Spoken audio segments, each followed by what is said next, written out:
Alors, maintenant, nous allons parler de AWS Academy et des laboratoires. Alors d'abord, pour se connecter sur AWS Academy, vous avez reçu dans votre boîte email une invitation. Vous allez sur votre invitation et vous cliquez sur le lien. Vous arrivez sur Student Logging, vous vous loguez. Si vous avez oublié votre mot de passe, vous cliquez sur mot de passe oublié et vous cliquez sur se connecter. Une fois que vous êtes là, dans l'environnement d'AWS Academy, en particulier la dernière invitation envoyée vous permet de vous connecter sur AWS Academy Learner Lab. Vous cliquez sur tableau de bord. Dans tableau de bord, normalement vous devez avoir, en ce qui vous concerne, deux cours, le AWS Academy Cloud Foundation et le AWS Academy Learner Lab. Le AWS Academy Cloud Foundation, je clique dessus, vous cliquez sur module, et là, vous trouvez toutes les compétences de base qu'il faut avoir sur AWS, et ce cours permet de préparer la certification AWS Practitioner. C'est une certification qui permet d'augmenter son employabilité auprès des employeurs. Dans ce cours, on a d'abord une brève introduction ici, d'abord une enquête préalable au cours, une vidéo de présentation du cours en général, un guide de l'étudiant et un support pour le cours. On descend et le cours véritablement commence au module 1. Dans le module 1, on a la présentation des concepts du cloud. Il y a d'abord une vidéo de présentation générale, un ensemble de vidéos de cours, une vidéo de conclusion, un guide de l'étudiant qui va synthétiser tout ce qu'il y a dans la vidéo, c'est-à-dire les notions principales à retenir, un contrôle des connaissances. Ça permet, ce contrôle des connaissances, de s'assurer que les éléments du module ont bien été acquis. Il y a un deuxième module qui est présenté sous la même forme que le premier module, dans lequel il y a une vidéo de présentation, il y a des cours, il y a également ici une démonstration de la console, donc il y a quelque chose de pratique, c'est-à-dire comment se présente la console, et il y a, comme le module 1, un guide de l'étudiant et un contrôle des connaissances. Ensuite, il y a un autre module qui est la présentation de l'infrastructure mondiale AWS qui se présente sous la même forme. Ensuite, il y a un module concernant la sécurité, très important et intéressant pour les deux options. Et ce module se présente sous la même forme. Il y a quelque chose en plus ici, il y a un atelier, c'est-à-dire un laboratoire pratique dans lequel on peut réaliser les manipulations proposées dans l'atelier. Ensuite, il y a un autre module, le module 5, c'est la mise en réseau et la diffusion de contenu, dans lequel on apprend comment sont organisés les réseaux dans AWS, le DNS avec Route 53 et d'autres composants. Même chose, un atelier et un guide de l'étudiant.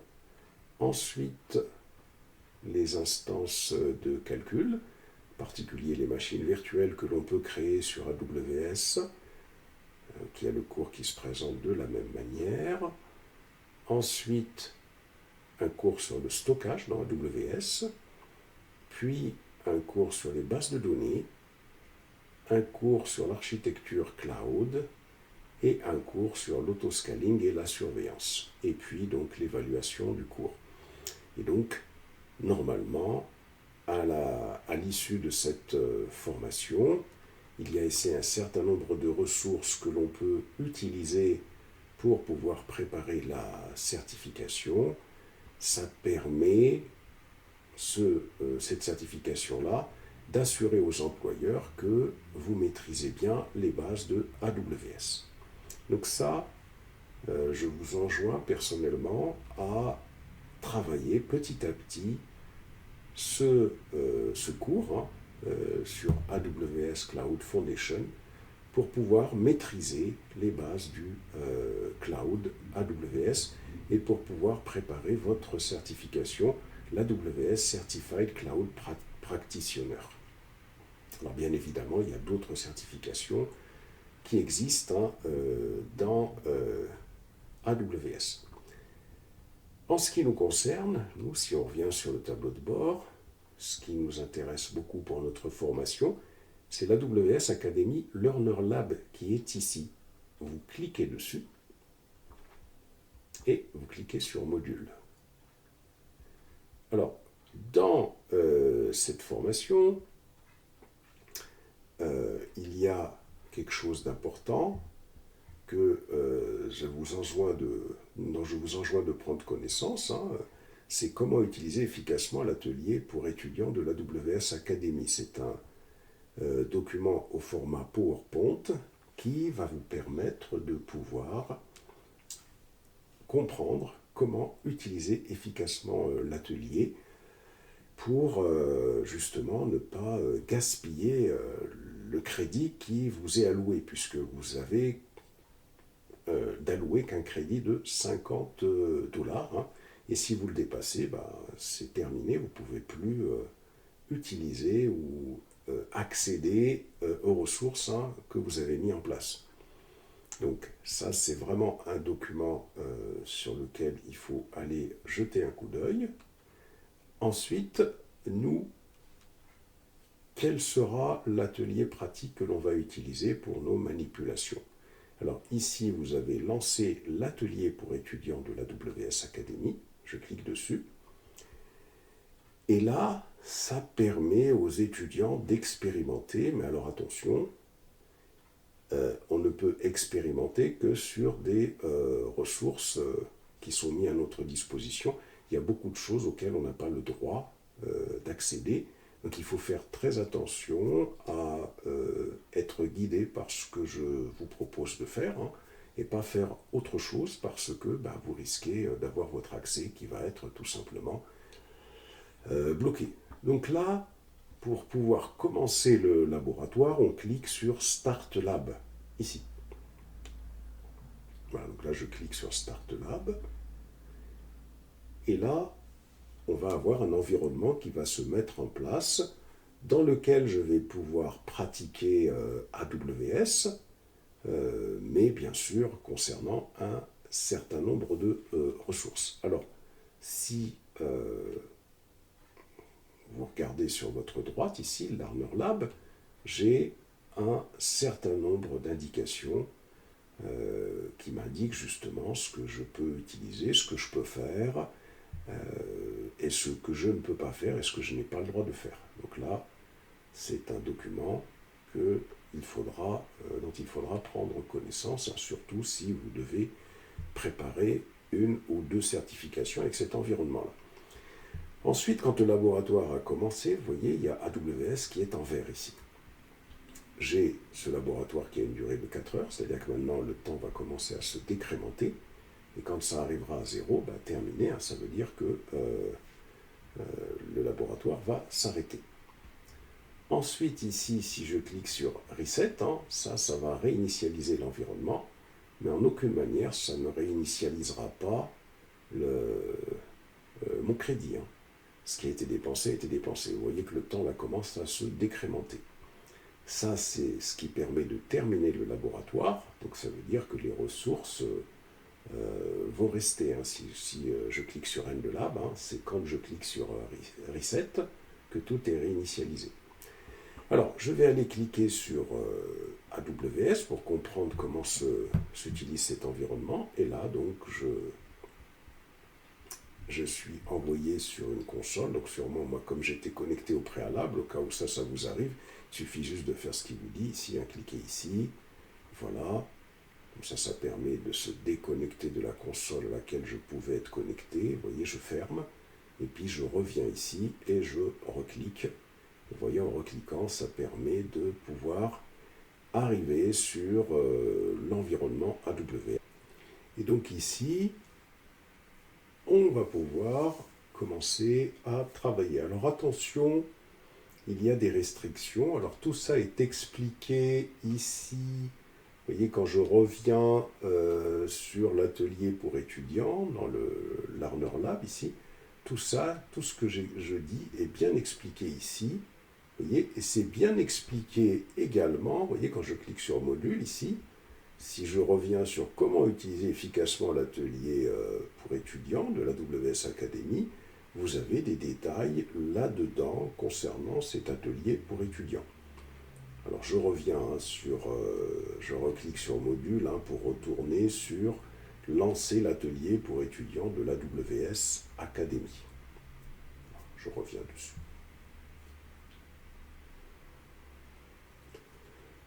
Voilà. Donc je suis là, c'est lancé, je clique sur AWS, et ici, on a à ce niveau-là une chose très importante, c'est qu'on peut rester que dans la région US East 1 et dans la région US Ouest 2. Alors tout ça est mentionné dans les documents que je vous ai donnés. Vous ne pouvez pas travailler sur d'autres régions, donc ne le faites pas. Sinon, vous risquez d'avoir votre compte qui va être désactivé. Ensuite, ici, pour créer une machine virtuelle EC2. Donc, je clique sur EC2, ici. Et puis, je clique sur lancer une instance. Ensuite, quand j'ai cliqué sur lancer une instance, ici, je vais donner un nom à cette instance, par exemple, serveur web. Alors, ça va être le nom de ma machine. Ensuite, ici, j'ai des images. Alors, je ne peux pas utiliser n'importe quoi. Par exemple, macOS, je ne peux pas. C'est interdit.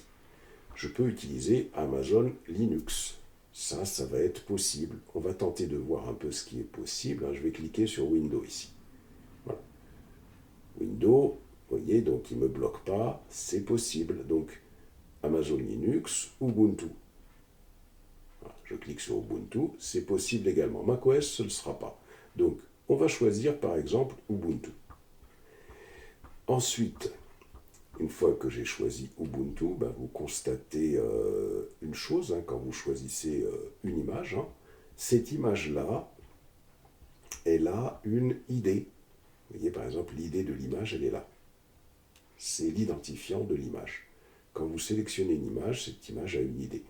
Cette idée-là, ce qu'on va faire, on va là, hop, je vais vous la sélectionner, cette idée-là. Hop, vous sélectionnez l'idée qui est ici, comme ça, et une fois que vous l'avez sélectionnée, cette idée, vous la collez.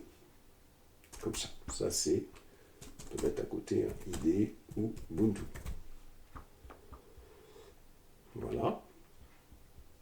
Et pour Windows, ça peut être le même principe. Pour Windows, je peux cliquer sur donc là, il me dit que les règles de vos groupes de sécurité seront remplacées. Donc là, on va annuler.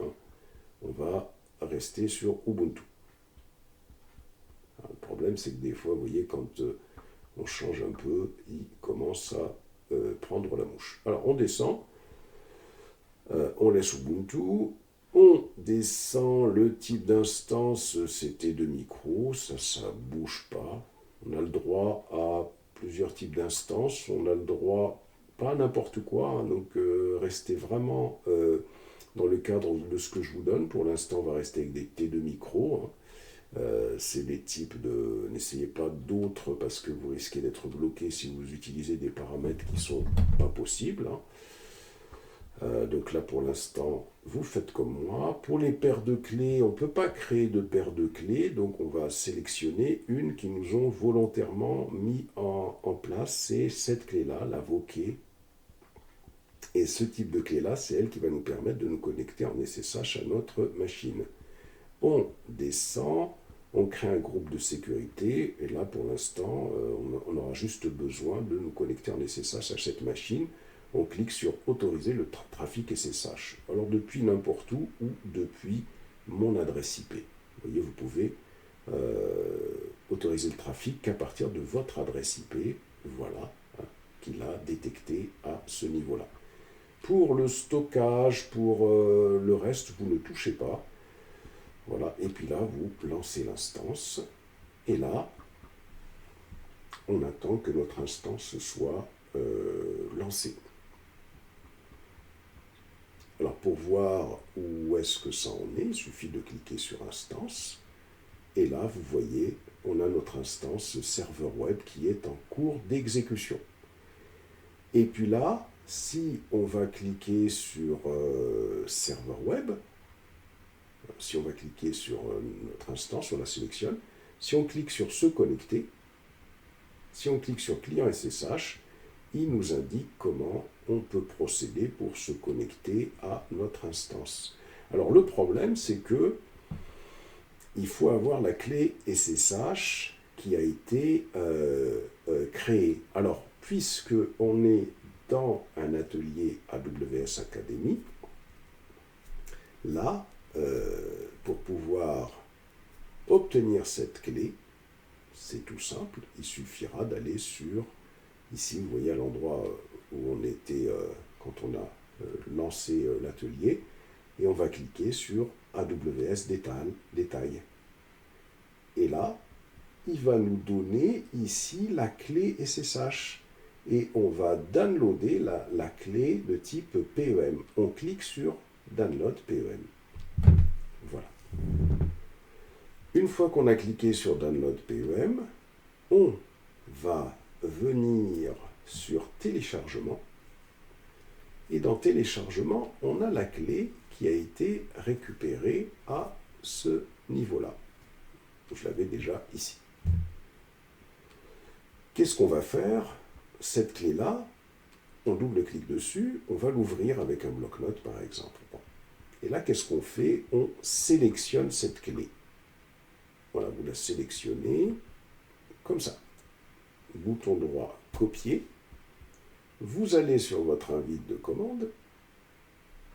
Alors, bien évidemment, là, il faut aller sur votre machine Vagrant. Donc, c'est des Terraform, hein, si vous n'y êtes pas, au cas où vous l'avez fermé. Et vous faites un Vagrant App, au cas où vous avez éteint votre machine, pour pouvoir démarrer la machine Vagrant. On attend qu'elle démarre. Voilà, quand la machine a démarré, vous faites un Vagrant SSH. Vous vous connectez à votre machine Vagrant.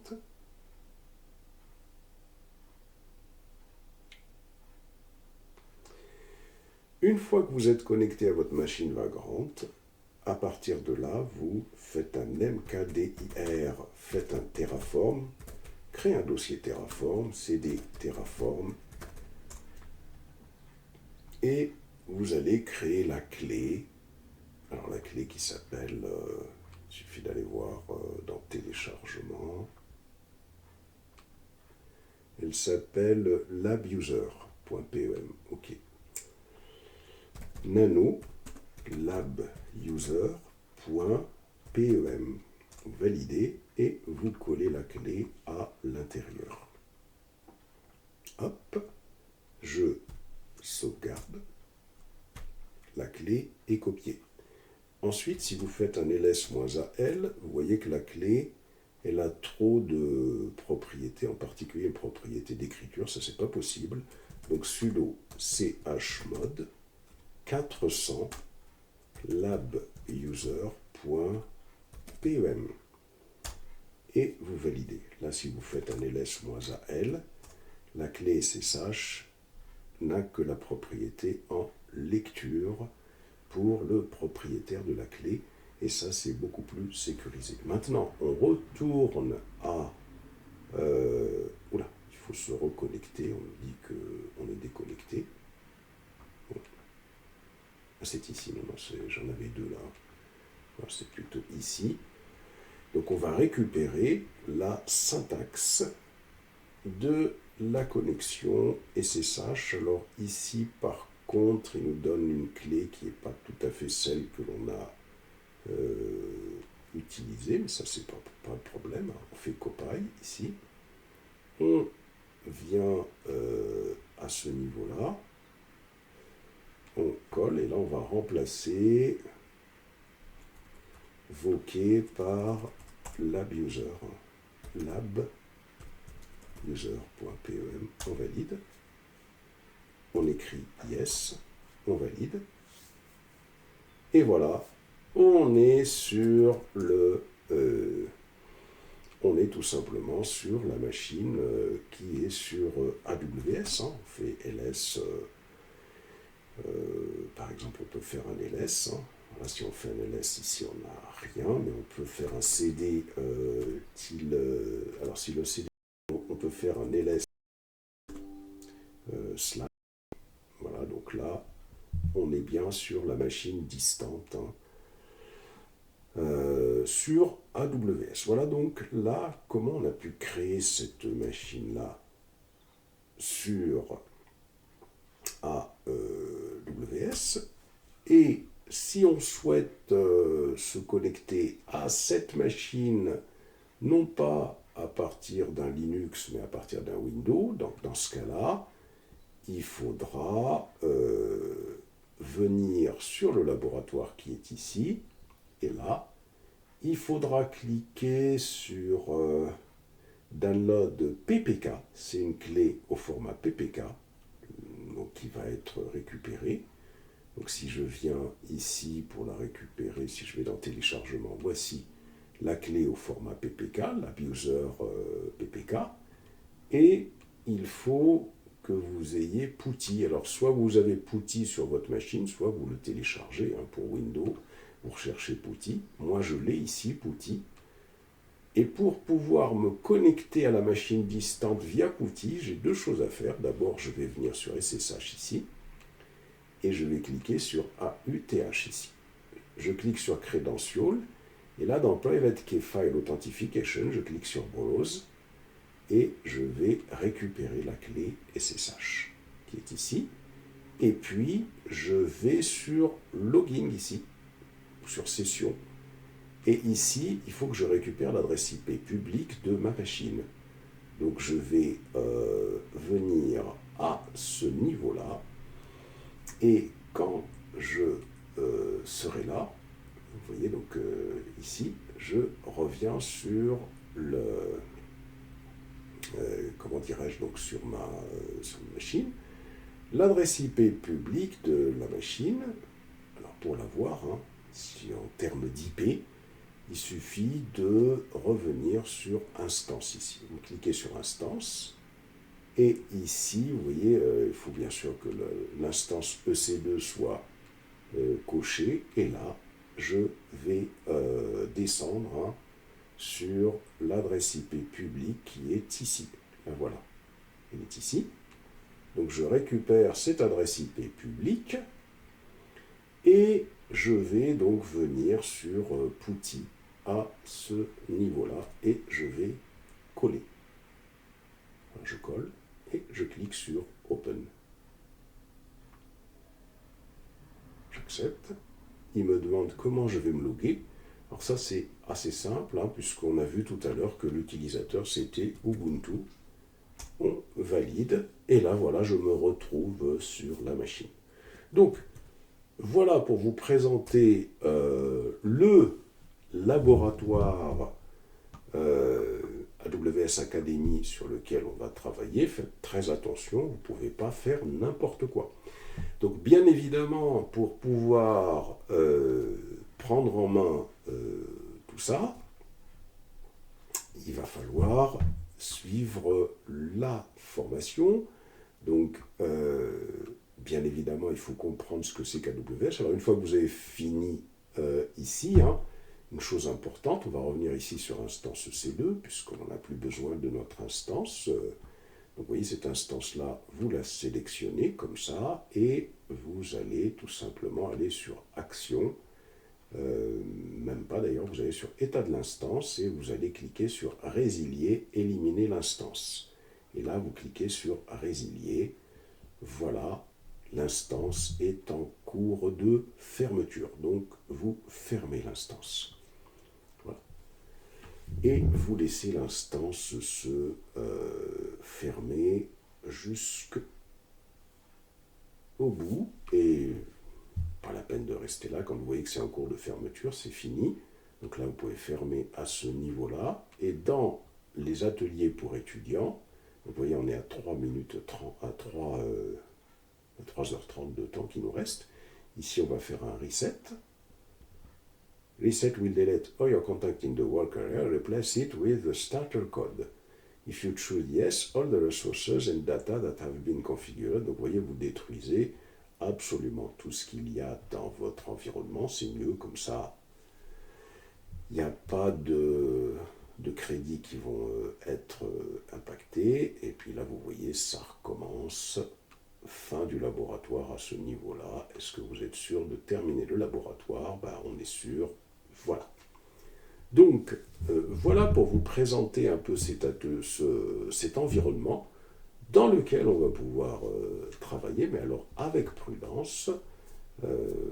Donc, pour résumer, il faut impérativement, vous voyez, aller prendre connaissance ici de comment utiliser efficacement l'atelier pour étudiants de l'AWS Academy. Et ensuite, quand vous lancez l'atelier pour étudiants de l'AWS Academy, allez prendre connaissance de toutes les informations qu'il y a ici et ne pas essayer de faire autre chose que ce qu'on va faire dans notre formation. Voilà. Et donc, je vous invite, vous voyez, une fois que vous aurez bien pris tous ces éléments-là en main, à ensuite aller sur la formation, présentation de Terraform et prise en main de Terraform. Et là, vous allez avoir le premier cours dans lequel on va vous expliquer ce que c'est que Terraform, la prise en main de Terraform déjà avec Docker. Peut-être une dernière chose pour terminer cette présentation.